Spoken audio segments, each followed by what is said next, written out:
кийин мендей болбо, мен кетирген каталарды сен да кетирбе деп балдарыбызга ар бир эне ар дайым кеңеш берип келебиз. Бирок бул жашоодо ушундай экен, биздин айтканыбызды аткарбайт бала, анын көргөнүн жасайт да бул жашоодо. Канча айтсак деле ал сиңбейт. Эненин эмоциясын бала сезет.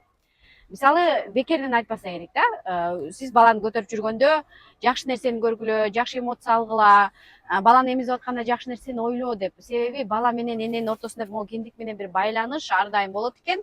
Эмнени сезсеңиз баардыгы ошол бала сезип турат. Бактылуу эне гана бактылуу балдарды тарбиялайт деген бул статистика, бул жөн гана сөз эмес.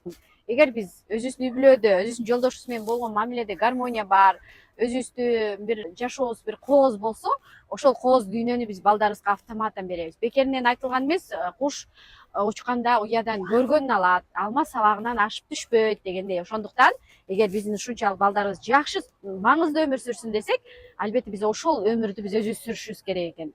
Ошондуктан баланын эненин эмоциясы бала түздөн түз 100% сезип турат. Жакшы эмоция бергенге аракет кылалы. Биз бактылуу бололук, биз бактылуу болсок балдарыбыз бактылуу болот экен. Бактылуу өмүр сүрөлүк, өзүбүздү сүйүү, өзүн тандоо, сонун нерселерди балдарыбызга өткөрүп берелик. Айымдар, бул биздин чоң максат. Ошон үчүн аял ар дайым өнүгүп, өсүп турушу керек. Себеби биз бала төрөйбүз, биз бала багабыз, бала чоңойтобуз дегендей. Ошол